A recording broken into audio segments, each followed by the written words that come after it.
Drinking alcohol, smoking, and drug use are harmful to health. In the frozen heart of the Ural Mountains, where the wind howls like a chorus of restless spirits, 9 young hikers set out in January 1959 to conquer the slopes of Kholat Syakhl, the Dead Mountain. They were experienced, spirited, and led by the charismatic Igor Dyatlov, a 23-year-old engineering student with a passion for adventure. Their goal was simple: reach the summit and return, earning their Grade 3 hiking certification. But what unfolded in the desolate snows of that Siberian wilderness would become a mystery that haunted the world for decades, a horror that defied explanation. The group was a tight-knit band of friends from the Ural Polytechnical Institute: Igor, Zinaida Kolmogorova, Lyudmila Dubinina, Alexander Kolevatov, Rustem Slobodin, Yuri Krivonishenko, Yuri Doroshenko, Nikolai Thibault Brignol, and Semyon Zolotaryov, the oldest at 38, a war veteran with a quiet intensity. They laughed and sang as they trekked through the snow, their breath clouding in the frigid air, their skis cutting tracks into the pristine white. On January 31st, they reached the eastern slope of Kholat Syakhl, setting up camp in a shallow basin below the peak. The last entry in their shared diary was cheerful, noting the cold but manageable conditions. A photograph showed them smiling, bundled in furs, unaware of the darkness closing in. That night, the temperature plummeted to -30 degrees Celsius. The wind screamed across the mountain, a banshee's wail that shook the canvas of their tent. Inside, the group huddled together, their lanterns casting flickering shadows on the walls. They had no way of knowing that this would be their final night of peace, or that something was watching from the blackness beyond. The first sign of trouble came in the dead of night. Yuri Krivonishenko, unable to sleep, stirred at a faint sound, a low, rhythmic hum that seemed to pulse through the ground itself. He nudged Yuri Doroshenko, whispering, "Do you hear that?" Doroshenko frowned, straining his ears. The hum was unnatural, too steady for wind or wildlife, and it carried a weight that pressed against their chests. The others began to wake, their faces pale in the dim lantern light. Zinaida clutched her sleeping bag, her eyes wide. "It's coming from outside," she whispered. Igor, ever the leader, grabbed a knife and unzipped the tent flap, peering into the swirling snow. The darkness was absolute, the stars obscured by heavy clouds. But there, in the distance, a faint glow pulsed on the horizon, a sickly green light that seemed to writhe like a living thing. "Stay calm," Igor said, his voice steady but strained. "It's probably just a weather phenomenon, an aurora, maybe." But even he didn't believe it. The hum grew louder, vibrating in their bones, and the air felt thick, as if it were pressing down on them. Semyon Zolotaryov, the war veteran, was the first to act. "We need to move," he said, his voice low and urgent. "Something's wrong. We can't stay here." The group hesitated, torn between fear and logic. Leaving the tent in the middle of a blizzard was madness, but the hum was growing unbearable, and the green glow was creeping closer, its light casting eerie shadows across the snow. Then it happened. A sound like a crack of thunder, but deeper, guttural, as if the mountain itself had roared. The tent shook violently, and the group screamed as something unseen slammed against the canvas. In a panic, Igor grabbed his knife and slashed at the tent's wall, cutting a jagged escape route. "Go, now," he shouted. The hikers stumbled out into the blizzard, barefoot or in socks, their coats and boots left behind in their terror. The wind tore at them, the cold biting into their flesh, but the hum and the glow were behind them, and fear drove them forward. They fled down the slope, the snow swallowing their footprints as they ran. The green light pulsed in the sky, illuminating the landscape in a ghastly hue. Lyudmila tripped, her ankle twisting, and Alexander hauled her to her feet, his face grim. "Keep moving," he yelled over the wind.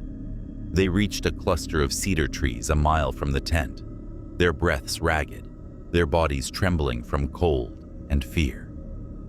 The hum had faded, but the silence that followed was worse, oppressive, as if the mountain was holding its breath.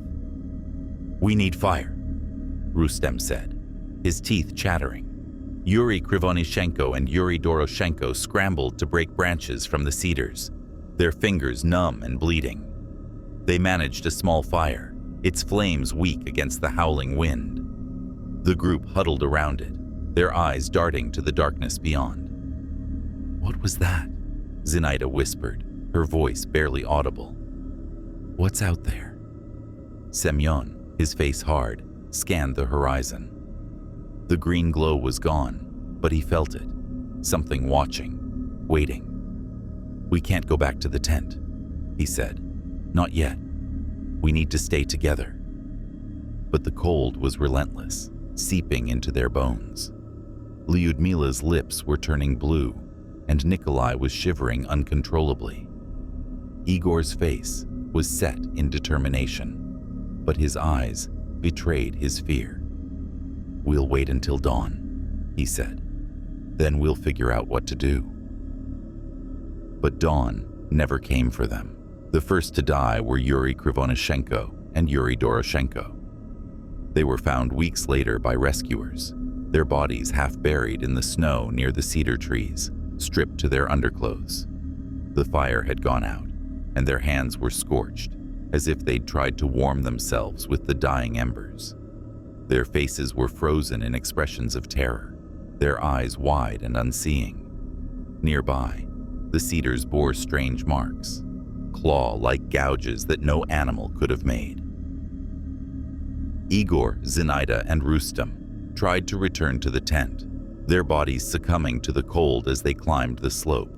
Their bodies were found later, sprawled in the snow, as if they'd been running from something.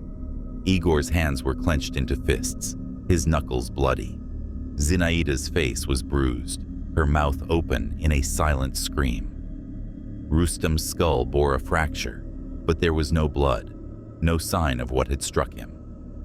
The final four, Lyudmila, Alexander, Nikolai, and Semyon, sought shelter in a shallow ravine, perhaps hoping to escape the wind. They were found months later, when the snow began to melt. Their injuries were horrific. Lyudmila's tongue was missing, her eyes gone. Alexander's chest was crushed, as if by an immense force. Nikolai's skull was shattered, and Semyon's ribs were broken inward, yet there were no external wounds. The snow around them was stained with blood, but no tracks led to or from the ravine. When rescuers arrived in February 1959, they found the tent slashed open from the inside, the hikers' belongings scattered but untouched. Their footprints led down the slope, chaotic and uneven, as if they'd been fleeing in blind panic. The official report listed hypothermia as the cause of death, but the details didn't add up. Why had they fled without their shoes or coats? What had caused the internal injuries without external marks? And what was the source of the strange radiation detected on their clothes? Rumors swirled in the aftermath. Some whispered of a secret Soviet weapons test gone wrong, the green glow a byproduct of radiation. Others spoke of the Mansi, the indigenous people of the region, enacting a ritual sacrifice. But the Mansi revered the mountain and had no history of violence. Some pointed to avalanches, yet no evidence of one was found. The most chilling theories spoke of something else, something not of this world. Locals told tales of Kholat Syakhl, the dead mountain, where spirits roamed and the wind carried voices that drove men mad. Decades later, the Dyatlov Pass Incident remains unsolved. The hikers' diaries and photographs offer glimpses of their final days, but no answers. The green glow, the hum, the force that drove them from their tent, all remain shrouded in mystery.